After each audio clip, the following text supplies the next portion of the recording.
Authoritarian personality is a state of mind or attitude characterized by belief in absolute obedience or submission to one's own authority, as well as the administration of that belief through the oppression of one's subordinates.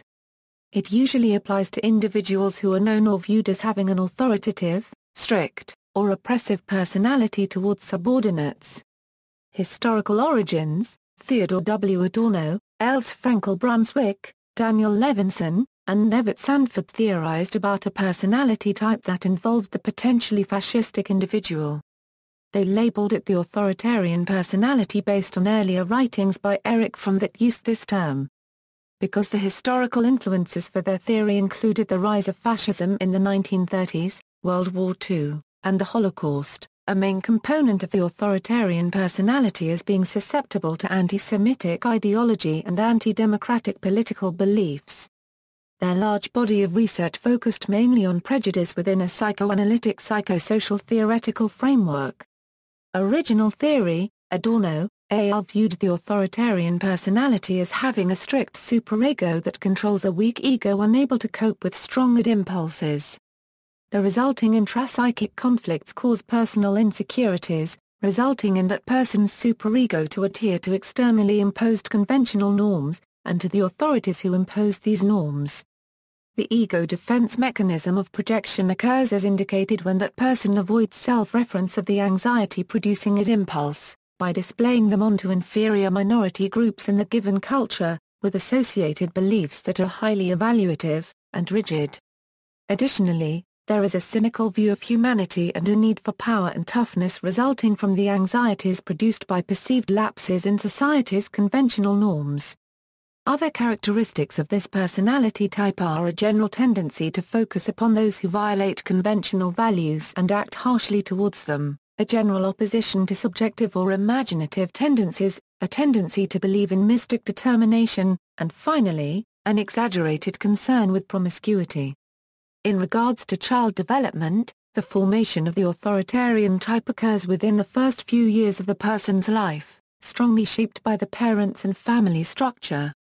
Hierarchical, authoritarian, exploitative parent-child relationships may result in this personality type. Parents who have a need for domination, and who dominate and threaten the child harshly, and demand obedience to conventional behaviors with threats, foster the characteristics of this personality. In addition, the parents have a preoccupation with social status, and communicate this to the child in terms of rigid and externalized rules. The child then suffers from suppressed feelings of resentment and aggression towards the parents, who are instead, idealized with reverence. Alfred Adler provided another perspective, linking the will to power over others as a central neurotic trait, usually emerging as aggressive overcompensation for felt and dreaded feelings of inferiority and insignificance.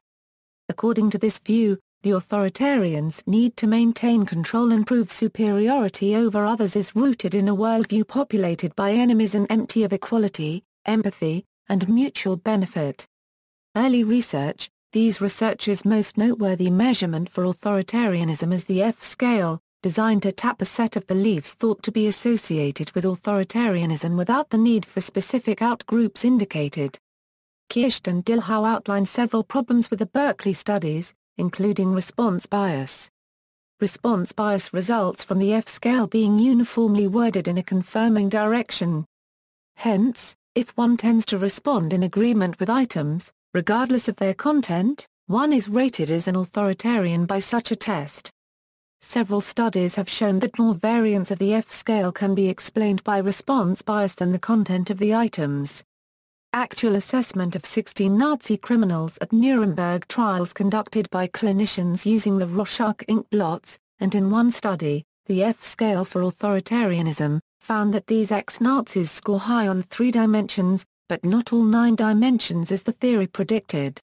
One of the first applications of the authoritarian scales in academia was by Stern and colleagues, in the early 1950s, at the University of Chicago. The hypothesized prediction was that authoritarian students would have difficulty in the sciences and humanities, and use of an attitudinal scale was a successful predictor.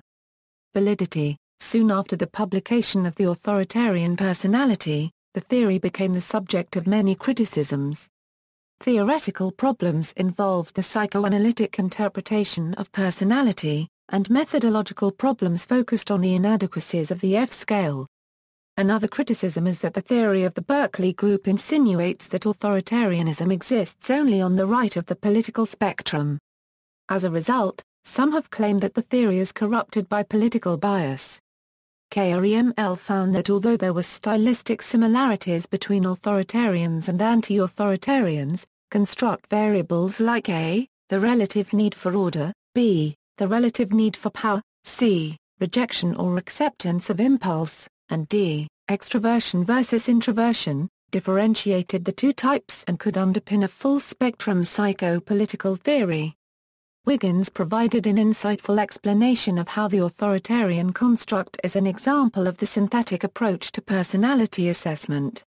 In short, in the synthetic approach, the assumption is that those with authoritarian personality characteristics are assessed with researchers' intuitive model of what characteristics fit the criterion role requirements of the predicted situation. Hence, it is not a completely empirical approach to prediction, but rather based on armchair situational analysis of the criteria, and intuited psychological characteristics to be assessed that fit the situation. More recently, Jost, Glaser, Kruglanski, and Sulloway have presented how the traditional research in authoritarianism or conservatism has confounded the psychological variables with the political criteria. Hence the scales measuring individual differences on authoritarianism often include the criteria attitudinal statements of political ideologies. Although the authoritarian is a personality construct, Adorno al. proposed that the social environment influence the expression of prejudice expressed, based upon the climate of opinion that exists at the time. Hence, ideological beliefs created within the culture and other social forces shape the prejudices of the given authoritarian individual. However, as noted by Taylor, this hypothesized interaction of society and the individual is lost to most of the subsequent research that implemented the F-scale and differential psychological studies.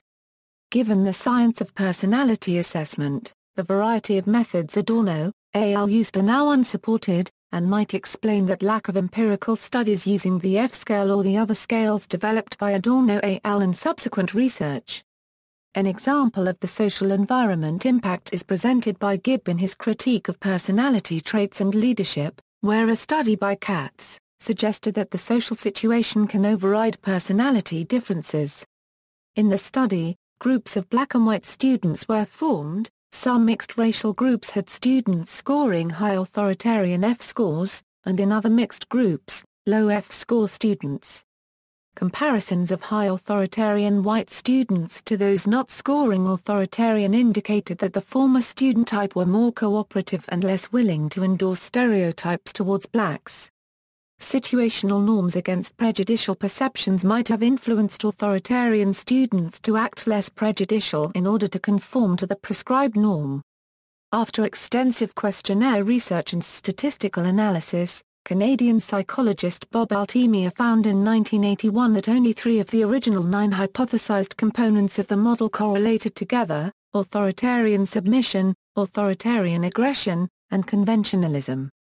Altemia added, "The reader familiar with the matter knows that most of these criticisms of the authoritarian personality are over 25 years old, and now they might be considered little more than flaying a dead horse. Unfortunately, the flaying is necessary, for the horse is not dead, but still trotting around in various introductory psychology and developmental psychology textbooks, for example." Current reinterpretations. Bob Altemia conducted a series of studies on what he labeled right-wing authoritarianism, and presents the most recent analysis of this personality type. The focus of RWA research is political preferences as measured through surveys that suggest 3 tendencies as noted in attitudinal clusters. These are, 1. Submission to legitimate authorities. 2. Aggression towards sanctioned targeted minority groups. And 3. Adherence to values and beliefs perceived as endorsed by followed leadership. McRae and Costa report that the Big Five dimension of openness to experience is negatively correlated to RWA as measured by the NEO-PIR openness scale. More recently, Jost, Glaser, Kruglanski, and Salloway have proposed that authoritarianism, RWA and other similar constructs of political conservatism are a form of motivated social cognition. These researchers propose that conservatism has similar characteristics as to authoritarianism, with resistance to change, and justification for inequality as the core components. In addition, conservative individuals have needs to manage uncertainty and threat with both situational motives and dispositional motives. Despite its methodological deficiencies, the theory of the authoritarian personality has had a major influence on research in political, personality, and social psychology. See also, anti-authoritarianism, authoritarian leadership style, conformity, cultural Marxism, fascist, Freudo-Marxism, F-scale, Jewish left, Jewish identity, tyranny of the majority, the fear of freedom, repressive tolerance, police brutality, right-wing authoritarianism. References.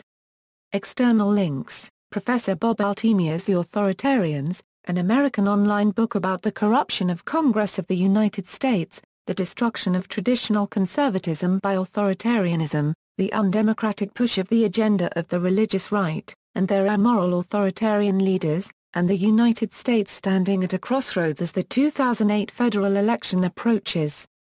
John Dean exposes the Authoritarians, the first in a 5-part series on America's authoritarians based on John Dean's Conservatives Without Conscience. Authoritarianism and Polarization in American Politics by Mark Hetherington and Jonathan Vilo. Excerpt. Bob Altemia and Jonathan Shockley, a discussion on authoritarianism on WBAI.